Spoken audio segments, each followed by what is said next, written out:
السلام عليكم، ازيكم يا حبايبي؟ عاملين ايه؟ كل سنة وانتم طيبين. حبينا نعمل كده مع بعض حاجة حلوة تطلع معانا كده، حاجة ناكلها بعد الفطار. عملنا مع بعض البسبوسة بطريقة سهلة وبسيطة وهتعجبك جدا. طبعا بقى بصراحة انا كنت عاملاها لجارتي، طلبتها مني وما قدرتش اتأخر عليها، فحبيت اعمل لها كده صينية بسبوسة بقى سهلة وبسيطة، وكمان قلت اشاركها معاكم كده وانا بزينها. طبعا بقى لو انت حابة تحطيها لها مكسرات، حابه تضيفي لها جوز الهند، طبعا اللي انت عايزاه تقدري تعمليه.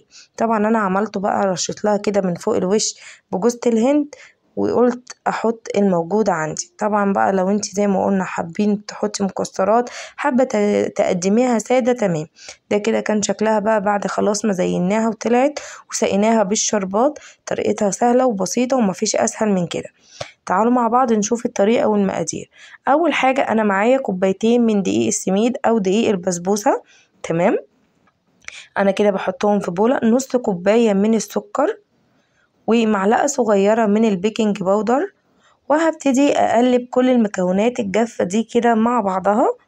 أهم حاجة إن انتي تتأكدي إن كله دخل مع بعضه بالشكل ده كده أهو. بعد كده يا حبايبي هنضيف عليها معلقة صغيرة من العسل النحل، او لو عندك الشربات تضيفي معلقة، وده بيخلي البسبوسة تكون متماسكة. هحط نص كوباية من السمنة نكون مسيحاها طبعا، وهبتدي ان انا الف بيها الدقيق بتاعنا بالشكل ده كده اهو، لحد ما اتأكد ان الدقيق او السميد بتاعي بقى عامل زي حبيبات الرملة كده، وبقى شكله شبه الرملة بالظبط، تعرفي ان هو كده السمنة بتاعته مظبوطة. بعد كده هجيب بقى علبة من الزبادي، والزبادي اي نوع. طبعا انا كان متوفر عندي زبادي بلدي فضفتها لها. لو انت عندك زبادي معلب تمام، لو حابة تضيفي بدل الزبادي نص كوباية من اللبن برضو تمام. انا كده هبتدي بقى ان انا الف ده كله مع بعضه، بس اهم حاجة البسبوسة ما بتحتاجش العجن. هجيب صينية مقاس 24 وكده. انا خلاص بعد ما لفيت البسبوسة بتاعتي او الدقيق السميد بتاعي بالزبادي، هبتدي بقى ان انا افرده في قلب الصينية كده حبايبي. خلاص بعد ما فردناه بالشكل ده، هنبتدي بقى ندخله في فرن على درجة حرارة 180 في الرف الوسطاني.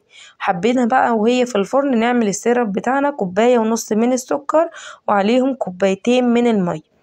يعني السيرم بتاعنا وهي بتاخده كله كوباية ونص من السكر وعليهم كوبايتين من المية. هنحطهم بقى على النار، وبعد ما يخلص خالص قبل ما اطفي عليه بضيف له باكت من الفانيليا، وطبعا نص ليمونية، وبنعصرهم كده حبايبي. ما شاء الله بعد ما طلعت، عايزة اقول لكم لونها حلو جدا. كاميرا كمان مش جايبة اللون بتاعها، طالعة لونها اللي هو الذهبي، طالعة في منتهى الجمال. هجيب بقى السيرم بتاعي او الشربات وهبتدي ان انا اسقيها. هو يكون سخن وهي تكون سخنة، وهبتدي ان انا اشربها كده عشان تطلع معاكي مرملة وزي بتاعة المحلات بالظبط. بصوا حبايبي، تعرفي ان هي ناجحة طول ما انت بتضيفي لها السيرب وبتشربه معاكي. لو هي خطواتها مش ناجحة او مظبوطة، بتلاقيها تطرد السيرب وما بتشربهوش او بتطرد الشربات كده حبايبي. خلاص بعد بقى ما شربت الشربات نهائي، هبتدي بقى ان انا اقطعها، وطبعا التقطيعة دي زي ما انت بتحبي.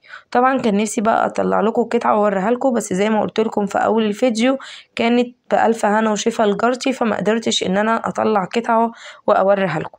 انا بس حبيت اشارككم كده الصينيه وطريقه عمايلها، واوريكم ان طريقتها سهله جدا وبسيطه، وتقدري تقومي وتعملي حاجه حلوه لاولادك في البيت ومش مكلفه جدا.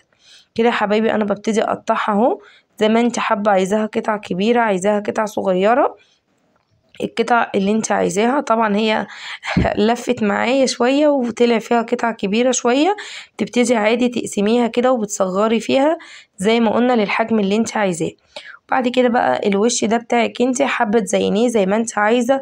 طبعا زي ما قلت لكم، لو انت حابة مكسرات، حابة طبعا سوداني مفروم، حابة جوز الهند، تمام. ولو حابة تضيفي لها جوز الهند في قلب الدقيق وانت بتعمليها، بتبقى طعمها حلو جدا. انا كده ابتديت اهو ازين الوش بتاعها، وحبيت ان انا اغير في شكلها وبتدينا شكل حلو جدا. وعايزة اقول لكم كمان كان طعمها حلو جدا وعجبتها جدا. كده يا حبايبي بقى ده كان شكل الفيديو بتاعنا. لو عجبتكم الفيديو او عجبكم الوصفة، ما تنسوناش في لايك حلو وتعليق للقناة. وانتظرونا في الوصفة الجاية، وكل سنة وانتم طيبين. ولو في اي حاجة عايزينها نعملها اكتبوها لنا في الكومنتات، واشوفكم في وصفة جديدة، واسيبكم في حفظ الله ورعايته، والسلام عليكم.